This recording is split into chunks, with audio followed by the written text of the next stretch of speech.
श्री कृष्ण कन्हैया लाल की जय। श्री निजानंद स्वामी की जय। श्री प्राणनाथ प्यारे की जय।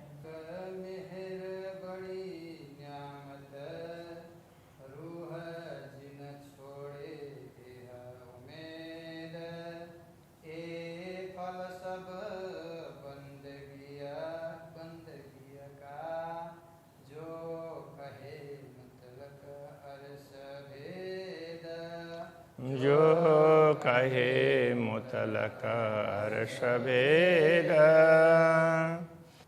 श्री कृष्ण कन्हैया लाल की। परम धाम के सागरों का वर्णन चल रहा है, तो इसमें ये समझाया कि पूर्ण ब्रह्म परमात्मा की कृपा होती है, वो सबसे बड़ी निधि होती है, सबसे बड़ी संपत्ति। अब ब्रह्मात्मा उस संपत्ति को प्राप्त करते ही रहना चाहती है, उसका अनुभव करते रहना चाहती है। तो सचमुच बंदगी का फल, नमन का, पूजा पाठ वगैरह जो भी है, तो वंदना का फल यही है। और वो ब्रह्मात्माएं फिर दूसरों को भी समझा देती है। जिन दिल हुआ अरस हक का, जिन ब्रह्मात्माओं का दिल पूर्ण ब्रह्म परमात्मा का धाम बन गया है, तो ऐसी आत्माएं क्या करती है? सो लीजो इन अर्श शहूर, तो परम धाम के इन रहस्यों पर वो विचार करती है। कहे हा कहू कोम ए मोमिनो, तो ए मोमिनो, हे ब्रह्मात्माओं, कि कहे हा कहो कोम, धाम धनी की आज्ञा से ही ये बात कही जा रही है। नूर पर नूर सिर नूर, तो धामधनी के आदेश से ही नूर से परे, नूर पर नूर सिर नूर। तो कहने का तात्पर्य है, ये प्रकाश से भी प्रकाश, ऐसा दिव्य प्रकाशमान दिव्य परम धाम। अब एक तरफ उसको, अगर नूर को यदि हम अक्षर बोल दें, तो अक्षर से परे अक्षर, अक्षर से भी विशिष्ट अक्षरातीत परम धाम का वर्णन हुआ है। तो अक्षरातीत के आदेश से ही, तो ऐसे हमने अपने मर्जी से नहीं किया है। तो इस प्रकार से समझा रहे हैं। इन नूर रांग की रोशनी, क्यों कहूँ जुवा इन मुख, ये किले की भांति, तो ये एक के बाद दूसरे, दूसरे के बाद तीसरे, तीसरे के बाद चौथे, इस प्रकार से वो ऊंचे ऊंचे ऊंचे ऊंचे ऊंचे ऐसे महल मंदिर बनते गए हैं। तो ये रंग की तरह से इनकी जो रोशनी है, क्यों कहूँ जुवा इन मुख, इस जुवा के द्वारा, इस मुँह के द्वारा उसको कैसे वर्णन कर सकते हैं। द्वार द्वारी कलश कंगुरे, द्वार और द्वारी, बड़े बड़े द्वार। अब वो द्वार भी बोलते हैं, हमें सामान्य लगता है, किंतु बहुत ऊंचे ऐसे होंगे, क्योंकि जैसे महल वहाँ के भवन है, जैसे अट्टालिकाएँ हैं, उस प्रकार से ही उनके द्वार भी हैं, और उनकी मंजिल वगैरह भी उसी प्रकार की ऊंची है, ऐसा ये समझाना चाह रहे हैं। द्वार द्वारी, छोटे द्वार को द्वारी कहा है, बड़े द्वार, छोटे द्वार, कलश और कंगुरे। ये लेहा कहो कुमे मोमिन सुख, पूर्ण ब्रह्म परमात्मा के आदेश से ही तो ब्रह्मात्माएं इन सब का दर्शन करके आनंद का अनुभव करती है। दोए दोए गुरज बीच द्वार के, तो ये बड़े बड़े भवन है ना, तो उनके वो द्वार के बीच द्वार, बीच में द्वार और दोनों तरफ तो दो दो वैसे दोनों तरफ चबूतरे, और द्वार तो काफ़ी ऊंचे हैं।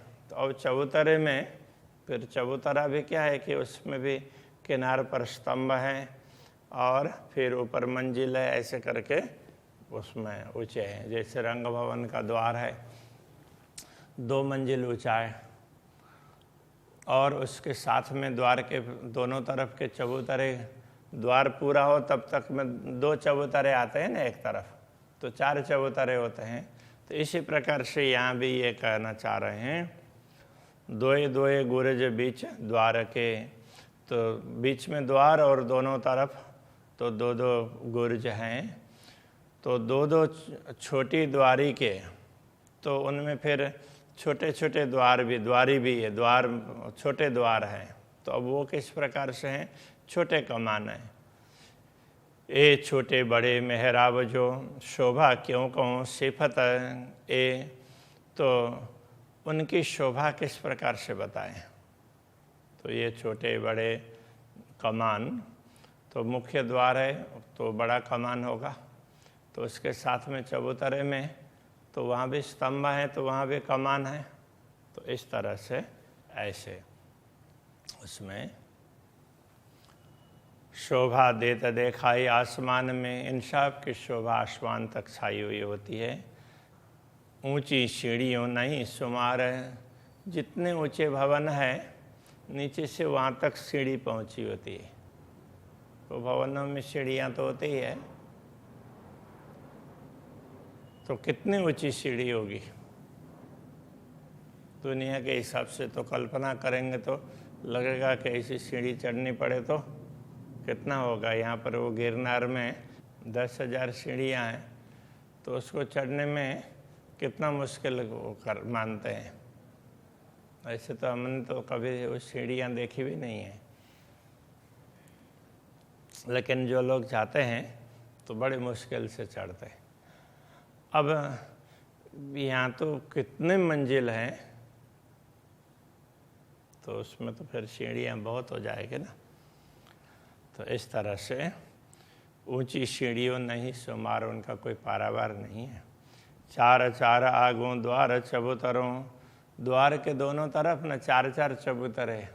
तो ये कहने का तात्पर्य, तो ऐसे वो सामने भी वो होता है, लेकिन यहाँ के एक द्वार है, द्वार की ऊंचाई जितनी है तो उसमें नीचे भी चबूतरा है और ऊपर भी ऐसे, तो 4-4 चबूतरे इस प्रकार से भी होते हैं। 2-2 बन के रंग नहीं पार, तो और वहाँ पर 2-2 वन नहीं है, वृक्ष है, तो दोनों तरफ वृक्ष है। तो चबूतरों में तो फिर वृक्ष भी है, वो जैसे रंग भवन के सामने हरा और लाल है, उस प्रकार से चबूतरे में भी हरे और लाल, तो इस प्रकार से वृक्ष है। तो उनका भी, उनमें भी इतना सुंदर रंग उनसे निकलता है, उसका भी कोई पारावार नहीं है। 2 मुनारों लगते कई छाते चबूतरों पर। अब ये इसमें क्या है कि अब 4 चबूतरे कहने से, तो इस हिसाब से भी 4 चबूतरे उसमें हैं, तो वो ऊपर कहने से कि ये द्वार है, मुख्य द्वार है, तो एक भूमि का ऊपर है, और नीचे चांदनी चौक, और वहाँ भी चबूतरे हैं, और ये ऐसे, तो द्वार के आगे 4 चबूतरे हैं, जैसे रंग भवन में है तो उस प्रकार से। तो ऊपर द्वार के सम्मुख, द्वार के पास के चबूतरे, और फिर वहाँ से नीचे सीढ़ी उतरती है, तो सीढ़ी जैसे नीचे लैंड करती है, लैंडिंग होती है, तो उसके दोनों तरफ पे चबूतरे हैं। तो उन दोनों तरफ के चबूतरे में तो हरे लाल वृक्ष हैं, और ऊपर के चबूतरे की शोभा अलग है, उसमें वो गुर्ज है। तो उस गुर्ज की बात करते हैं। 2 मुनारों लगते कई छाते चबूतरों पर, ऐसे ये 2 उनमें बुर्ज है, तो ऐसे ऊपर ऊपर ऊपर चलते जाते हैं, तो उसको ही बुर्ज कह दिया। तो वो उसमें कितने ही छत हैं, तो ऐसी छतें चलती रहती है, जितने भवन ऊंचे हैं उतने। 2 बीच सीढ़ियाँ आगो द्वार के, तो दोनों के उसमें द्वार के सामने सीढ़ियाँ हैं। तो वो ऐसी भी वो गुर्जों में भी ऊपर चढ़ना हो तो उसमें सीढ़ियाँ लगी हुई होती है।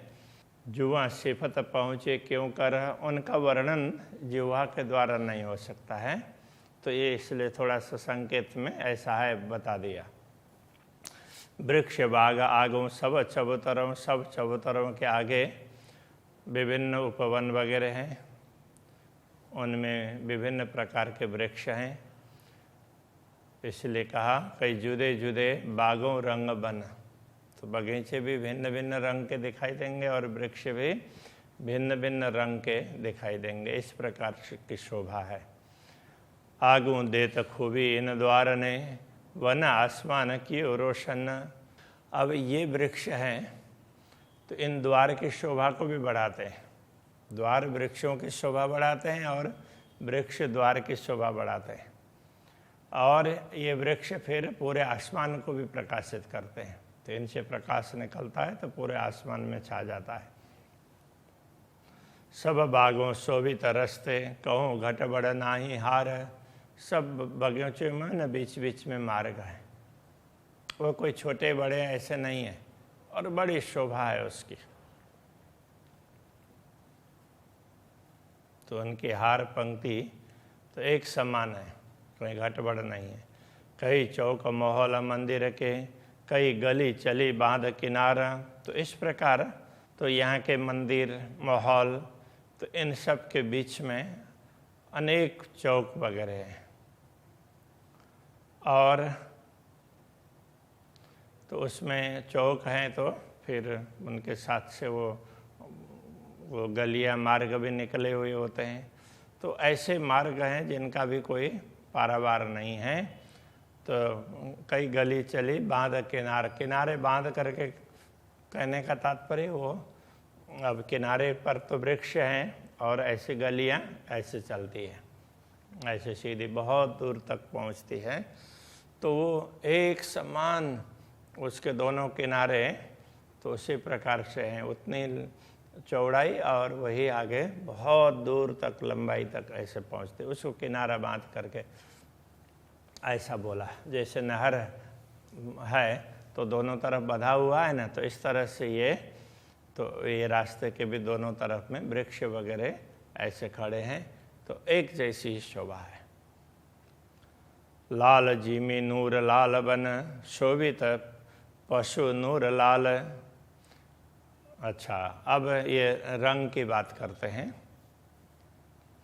अब ये जो गलियां ऐसे सीधी जाती है ना, ऊपर वाली चौपाई में बताई, तो कहीं पर रास्ते में आप देखेंगे कोई बड़ा रास्ता हो और उसके दोनों तरफ वृक्ष खड़े हों, तो दूर दूर तक वृक्ष दीवार की तरह से हैं, ऐसा लगता है। तो उसी प्रकार की बात कह रहे हैं। तो वो दोनों तो उसमें रास्ते हैं, वो दोनों तरफ बांध करके, किनारे बांध करके ऐसे चले हों, आगे तक रास्ता को दिखाई देता है और दोनों तरफ ऐसे वृक्ष खड़े हैं, ऐसी शोभा है। अब ये कहते हैं लाल जीमी नूर लाल बन। कहीं भूमि, कहीं की भूमि है परमधाम में, कहीं की भूमि है वो लाल है, लाल जीमी, और उनसे नूर प्रकाशमयी भूमि है। और लाल बन, वहाँ के वृक्ष भी लाल लाल है। शोभित पशु नूर लाल, तो वहाँ के पशु वगैरह तो वो भी लाल लाल होंगे, उनके बाल वगैरह लाल होंगे। पक्षी होंगे तो पक्षियों के पंख वगैरह इस प्रकार के।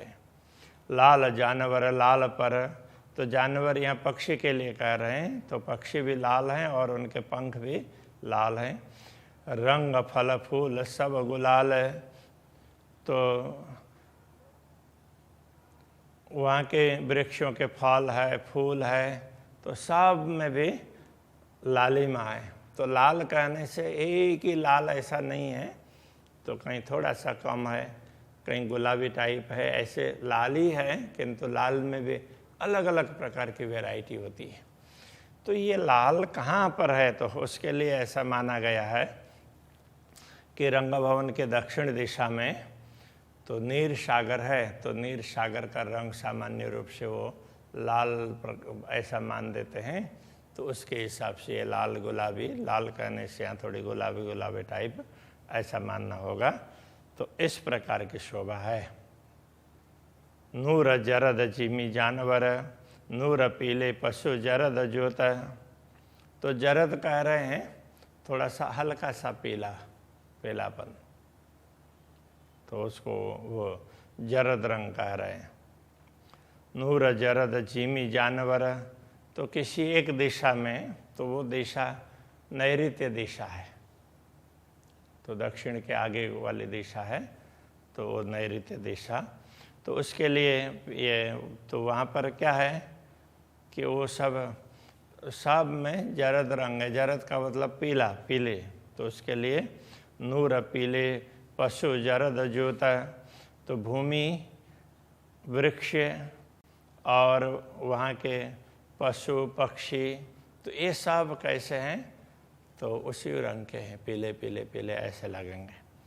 फल फूल पीले, वृक्ष बेलियाँ, फल फूल वगैरह सब में पीत वर्ण है। वृक्ष लताएं, नूर पीला, आकाश उद्योत, तो वहाँ से उसमें से जो प्रकाश निकलता है तो आकाश में वो भी पीला ही छा जाता है। तो दूर से देखने पर तो ऊपर तक वो पीला स्तंभ खड़ा हो, इस प्रकार से लगता है। तो ये नैऋत्य कोने की बात कर रहे हैं। नीली जीमी नूर पाचकी, नूर नीले पशु जानवर, तो कहीं की भूमि नीली है, वो 5 की तरह से, तो 5 है वो, तो ये नीली कहने से वो गुजराती में हरा को नीला बोल देते हैं, तो फिर वो नीला को फिर वो आसमानी बोल देंगे। तो इस हिसाब से ये थोड़ा सा, तो उसमें कई बार उस प्रकार से वो गुजराती प्रकार से भी तो ऐसे शब्द निकलते थे। तो यह कहा हरे के लिए है। नीली जीमी नूर पाँच की 5 है वो हरा होता है, इसलिए ऐसे समझना चाहिए। हरित रंग का वो रत्न है, तो वो पूरी भूमि भी वो हरी है। नूर नीले पशु जानवर, वहाँ के पशु वगैरह भी, पशु पक्षी वगैरह सब तो वो नीले दिखाई देंगे। नूर नीला आसमान जीमी, तो आसमान भी हो तो उसी प्रकार से हरा हरा ही दिखाई देगा, भूमि से लेकर के आसमान तक। ए नूर खूबी कहूँ क्यों कर, इस नूर की शोभा का वर्णन क्या करें। तो ये दधि सागर इस प्रकार से माना है, तो उसकी शोभा है, उसका रंग है वो हरित वर्ण का माना है। श्वेत जीमी, श्वेत पशु पंखी, तो कहीं भूमि श्वेत है, तो ये, और वहाँ पर पशु पक्षी वगैरह भी सफ़ेद है, धवल वर्ण के हैं। नूर आकाश उज्ज्वल, आकाश भी वो उसमें उज्ज्वल तो है ही, वो आकाश का भी धवल वर्ण बड़ा उज्ज्वल है। उज्ज्वल रंग नूर सबे, वृक्ष बेल श्वेत, फल फूल फूल फल, तो ये सब फल फूल वगैरह सब उसी प्रकार के हैं। ये अग्निकोण का नूर सागर है, उसका श्वेत वर्ण ऐसा माना गया है, तो इस प्रकार का वर्णन यहाँ पर कहा। नूर श्याम जीमी, आसमान लगा, कहीं की जीमी भूमि है, आसमान तक वो श्याम वर्ण की दिखाई देगी। श्याम का मतलब थोड़ा सा डार्क, थोड़ा सा अंधेरा, पूरा प्रकाश ना हो, कम प्रकाश जैसा हो, तो उसका, तो एकदम काला ऐसा नहीं है। नूर श्याम पशु पंखी, नूर पशु पक्षी वगैरह थोड़े से डल ऐसे लगेंगे, वो डल से भी थोड़े से डार्क, तो ऐसे वो ऑफ वाइट ऐसा समझ लेना, तो ऑफ वाइट में थोड़ा सा डार्कनेस, तो ऐसा, तो जैसे छाया पड़ती हो तो उस प्रकार से। फल फूल श्याम नूर, वृक्ष बेली, फल फूल वृक्ष लताएं, ये सब श्याम इस प्रकार से श्याम वर्ण के हैं। पशु पंक्षी सब जहूरा, पशु पक्षी सब का ऐसे निकलने वाला प्रकाश भी उसी, किरणें भी उसी प्रकार की है। तो ये उत्तर दिशा और मधुसागर का वर्णन कर रहे हैं, इस प्रकार से समझाया। नूर जीमी आसमानी, आसमान नूर, रंग पशु पंक्षी नूर आसमान। अब ये वायव्य दिशा, उत्तर पश्चिम की दिशा होती है, वो वायव्य दिशा होती है, उसकी बात करते हैं। तो वहाँ पर वो पूरा वो आसमानी रंग का, वो नीले नीले रंग का, तो इस प्रकार से वो भूमि है, भूमि से लेकर के आसमान तक पशु पक्षी सारे, फल फूल वृक्ष वगैरह लताएं वगैरह सब, शोभा जंग सके न भान, तो वो भी उसी प्रकार से दूसरे की में जैसा रंग है उसमें आसमानी रंग है, तो वो भी उसी प्रकार से ऊपर तक पहुँचते हैं। दस रंग दस दस रंग वृक्ष बेल में, फल फूल रंग दस दस, कहीं ना 10-10 रंग के दिखाई देंगे। भूमि भी 10 रंग की, वहाँ पर वृक्ष वगैरह, लताएं, फल फूल वगैरह, और पूरा आसमान तक 10 रंग दिखाई देंगे। फल फूल रंग दस दस, रंग दस दस जिमी आकाशे, नूर पशु पंखी वाही रंग रस याही रंग रस। तो पशु पक्षी वगैरह सब में भी 10-10 प्रकार के रंग दिखाई देंगे। तो ये इसके लिए ऐसा 10-10 रंग का, तो वो रस सागर ईशान कोण वाला इस प्रकार से समझाया। तो इस प्रकार कई रंगों जिमी, कई आकाशें, तो अब वो कई रंग, तो कितने रंग है जिसका कोई पारावार नहीं है। भूमि में भी, भूमि से लेकर आकाश पर्यंत। पशु पक्षी वन कई रंग, पशु पक्षी वृक्ष वगैरह में भी ऐसे असंख्य रंग हैं। सब चीज़ें शोभा, सब आसमान, तो उनकी सारी शोभा आसमान तक पहुंचती है। शोभा नूर सबों ने जंग, तो उनकी शोभा क्या है, वो अलग अलग प्रकार के रंग हैं, वो एक दूसरे से बढ़ चढ़ करके है, तो मानो स्पर्धा करते हो, इस प्रकार की शोभा है। तो इसके लिए कहा ऐसे असंख्य रंग तो कहाँ मिलेंगे, तो माना कि ये सर्व रस है ना, तो उसमें सब प्रकार के रस हैं, तो सब प्रकार के रंग भी है। सर्वरस सागर, तो वो पूर्व दिशा की वो कृपा के सागर है। कृपा में हर प्रकार के रंग है, हर प्रकार के रस है। इस प्रकार से ऐसा बता दिया। तो ऐसे अलग अलग दिशाओं में ऐसी शोभा मिलती है। अब उनके रंग में परिवर्तन होता है, उसकी बात अपने कल करेंगे। अभी के प्रसंग को यहीं रखते हैं। श्री कृष्ण कन्हैया लाल की जय।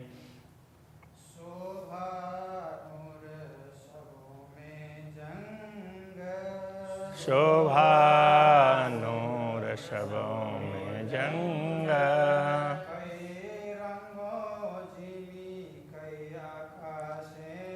कई रंगों जिमी कई आकाशें, पशु पंखी वन कई रंग, पशु पंखी वन कई रंग, सब चीजों शोभा सब आसमान, सर्व चीजों शोभा सब आसमान, शोभा नूर सबों में जंग, शोभा